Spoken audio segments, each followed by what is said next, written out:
to enable us as government to respond to some of the shocking inaccuracies and misrepresentations of the state of our democratic institutions and our laws and the conduct of the 23rd to 24th August election by some election observer missions. But I must preface that we have received several observer reports, preliminary reports, and some are very balanced and objective, but we believe that as government we must always respond when inaccuracies are peddled around, and we need to set the record straight. Before I go further, let me state a historical fact. Zimbabwe was never given democracy on a silver platter. We waged a war for over 15 years so that you and I, Zimbabweans here, will be able to hold a pen in our hand and put an X.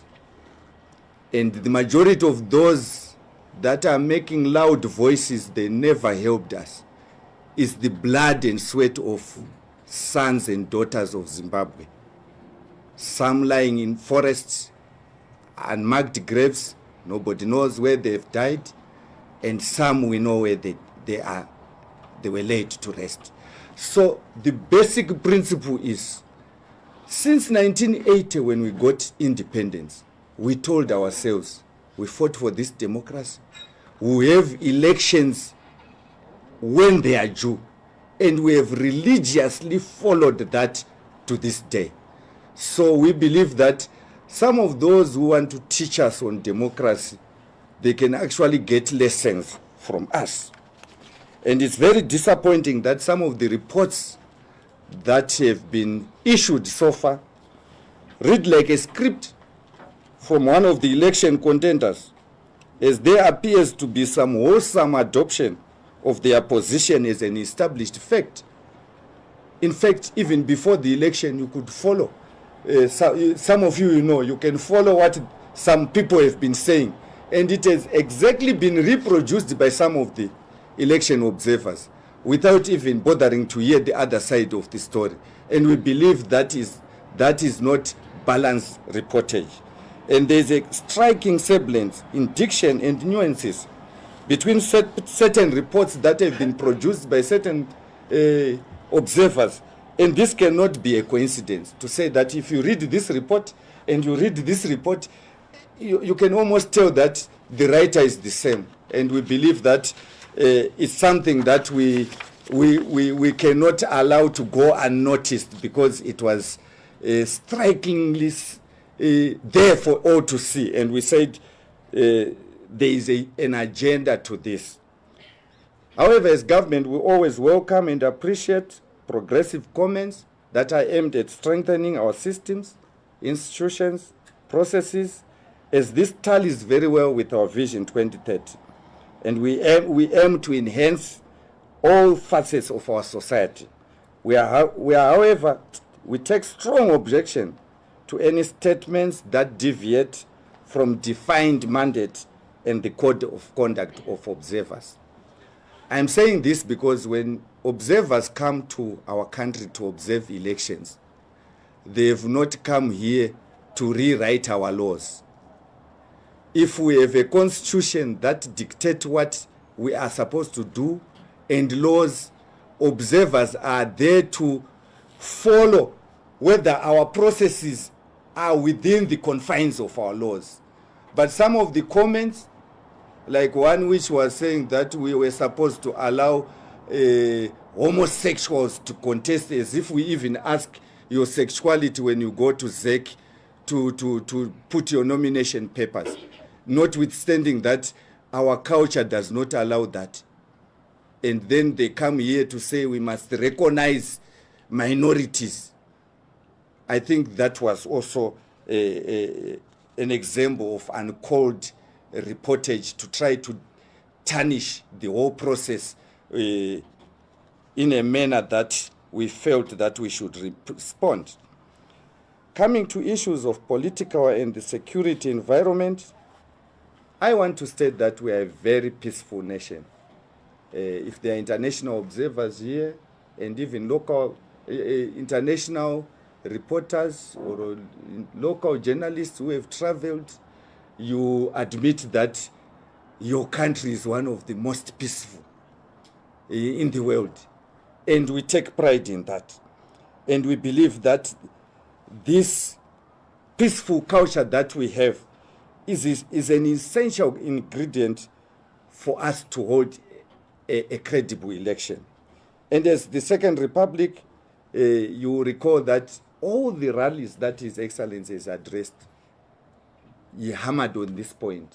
Let's be peaceful. Let's ensure that we remember that after an election, we have a life to live. We are brothers and sisters, father, son, and no one has made this clarion call for peace more than His Excellency. And I think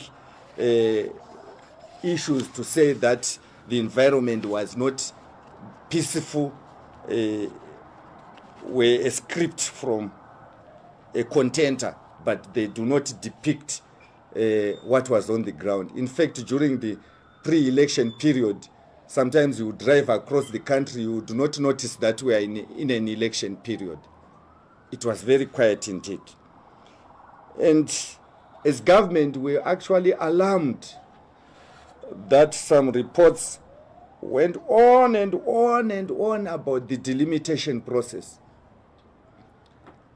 Those of you local journalists, even some international journalists, are aware that the chairman of the parliamentary committee that looked into the delimitation report was from ZANU-PF.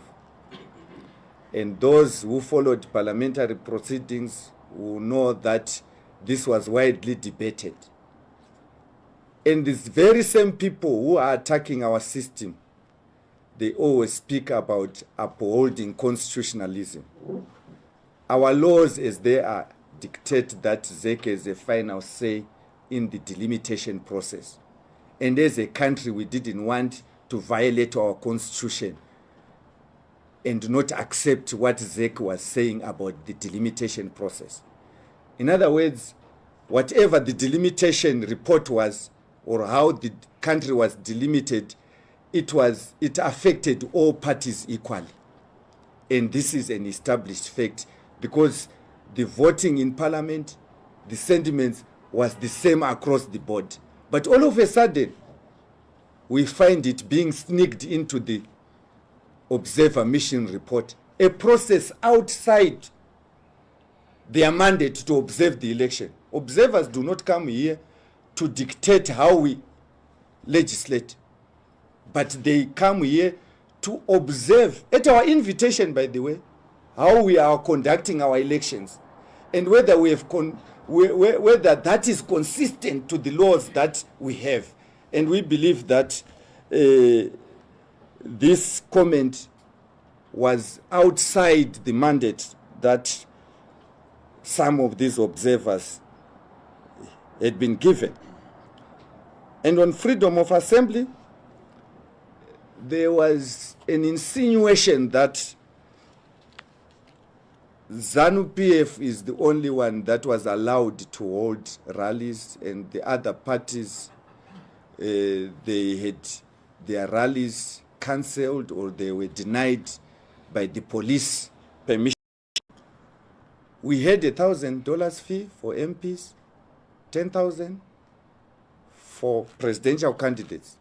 The only court challenge that I'm aware of was a challenge that was brought by certain individuals to say that Parliament did not follow through the processes of ensuring that that particular statutory instrument is approved by Parliament. And the courts ruled on that and said Parliament must complete the process. And we duly went to Parliament. It was tabled in the House, and Parliament agreed. And I am not aware of any other challenge that came, save that of Linda Msarara, who wanted to be allowed to pay out of time. And the courts, when she went to court, she lost that case. So I'm not sure where they are getting it that Zimbabweans were not happy with those fees. Because if you are not happy, you go to court. That's the separation of powers. If the executive puts something that you don't agree with, you can go to court. There was no challenge. So I'm not sure where they are getting this, because the only legal challenge that was brought pertained to procedural issues, which Parliament then agreed to look into, and they duly did that. And then there was the issue that was raised on participation of women as candidates. The report does not even applaud government to say that the government of Zimbabwe decided to extend the women's quota by another 10 years as an empowerment tool and something that we use to encourage women to participate in politics. They didn't mention that in our parliament in Southern Africa, we actually have more women legislators than our neighbors. Our Senate is slightly over 50% women, because we have a zebra system where the first candidate after that is considered is female, then male. So every party, if you have fewer senators, you have women candidates. And they never mentioned it. Notwithstanding that, here in Zimbabwe, we now have millionaires and billionaires who are women. It's only that is something nobody has done that survey. But we have several of them, and they are now being given a nickname. By some of you, you may know the nickname that they are given. We now have them that are empowered. And this is the work of the Second Republic. We have put in policies. If we are appointing a commission or any board in government, we insist that it must be 50-50. It's not there. But they are picking what law to attack, what procedure to attack, but not mentioning that as Zimbabweans were even proud that we are doing a lot to ensure that. We even extended 30% proportional representation as women to councillors. And all this, there is an attack that we are not including women. And we feel that this was uncalled for. And then they didn't end there. The script was written again and given to them to say, let's attack the judiciary. And I wish to take great exception to the unwarranted attack on the judiciary. I think the judiciary must be left alone. And this business of attacking them unnecessarily is very much regretted. And with all due respect, these sentiments are not only unfair, unfounded, but substantially untrue. They allege that our judges were bribed, but they never produced a copy of the conditions of service of judges, which indicate our judges are not supposed to be given loans, which indicate what our judges are supposed to be given as part of their conditions of service. So we believe that that attack was extremely unwarranted. Not only that, they celebrate when a judgment is in their favor. In fact, there was a court case pertaining to what happened in Bulawayo on nomination day, and some candidates were querying that it went outside the timelines. The court rejected that, and those candidates, all of them won. They are silent about that. The judges were good in that regard. But when they lose in another area, all of a sudden the judges have been bribed. But when they do something which favor them, they remain silent. And we believe that that is also very much unwarranted and was not necessary. And it was based on hearsay information, again, which cannot be substantiated, as I said earlier. And it is my hope that the observer missions will maintain their integrity and desist from attacking our revered institutions, which admittedly are the backbone of our democracy. Because sometimes when we when we cannot agree among ourselves as political parties or as citizens, if we feel aggrieved by what government has done, we go to the courts. And now when we attack the very same institutions unnecessarily, we believe that that is not acceptable. And then there was a whole section where they spoke about alleged intimidation of voters and postal voting controversy. And this information was never investigated. And we believe that it requires investigation before making false conclusions. And it is my considered view that this was extremely false. They even go on and on to speak about one affiliate called FAS that they were intimidating, that they put on a desk. No law was violated. Our laws allow us to dance and sing 300 meters away from the polling station. Whatever we do 300 or more away from the polling station is perfectly legal, provided we are not violating any other law that exists in the country. So I think sometimes it's very good to appreciate the laws before making conclusions that this particular behavior resulted in some form of intimidation. And in any event, we have several constituencies which went either way, in rural areas and in urban areas. There is no consistent pattern which has been established to say that where this particular NGO was, all other parties didn't win. Nothing like that has been established, and the report does not show that. So we believe that when we request our friends or our fellow other countries to come and observe our elections, they must be very objective and pinpoint things that will enrich our democracy, rather than becoming a tool to attack our sovereignty as they have always been doing. And observation and on coverage of elections by state-owned media, which is an attack on my Muzukuru here, that the state media was biased. My considered view is that it is not government business to mobilize political players to present themselves and their work to the media. It was not part of the mandate of ZBC to be running around looking for opposition or ruling party players to say, can you interview me? Rather, you subject yourself, the law allows.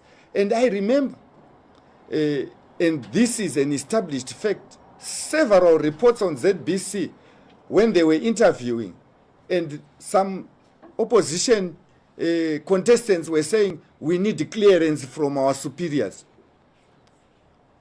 At the end of the day, it's now turned around and said the public media didn't want to give an interview.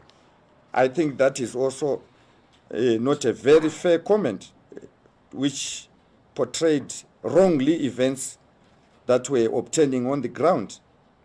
And on observation on election days, which is 23 and 24, by the way, I also picked up that they were attacking the extension by His Excellency when ballots could not reach the polling stations on time.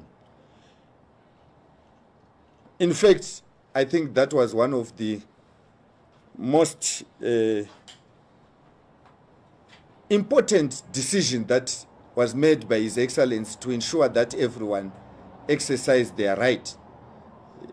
If you look at Harare, which was affected, the majority of areas where this extension was applied, His Excellency's party lost. Look at Bulawayo, where it was exercised. The very same beneficiaries are saying we didn't want to benefit. It will tell you that the script that they had written that they wanted to produce because they knew that they were going to lose, to say this process was not free and fair. So it has been produced, but it's so fatally defective that you would laugh to say that, where is this coming from? Everyone was given an opportunity to exercise their vote. Everyone was given the same number of hours. Each and every polling station was given the same number of hours, and we believe that this was relied on what appears to be the position of the CCC in attacking our democracy, our laws, and our sovereignty. When we state that we are an enemy of none, it does not mean that we are blind to the machinations of some elements that have imposed sanctions on us. And it is our sincere belief that we are moving forward towards re-engagement in earnest. We are saying to ourselves, we don't want to make enemies. But we are not blind. Those that want to be friends with us will gladly accept. Those that will choose that they don't want to be friends with us, we will not force them to be friends with us. And it is important to note that when observers come to a country holding an election, their mandate is limited to fact-finding related to the specific poll and not to a collection of grievances, as witnessed in the report by our dear brother from Zambia and the EU reports. In fact, I do not even know where he was getting his report from the brother from Zambia. I do not believe that it's a true reflection of the entire team that he was heading, or the thinking of Sadc. Yeah, I think he simply decided to use his prerogative as the head of the mission to issue a statement that is more or less similar to grievances that we already knew some of the contenders were saying. And we are very happy that you attended this. We wanted to set the record straight that when observers come, they stick to what they came to do. We have laws, we have our democratic institutions, we have procedures, and theirs is not to come and tell us, ngocha ningadzive pama candidates. We have never gone to their countries to say, can you allow... I'm from RT. Honorable Minister, I want to ask... You said you? Mary Mundea from RT. I've got a question in regards to stories that we've seen online in regards to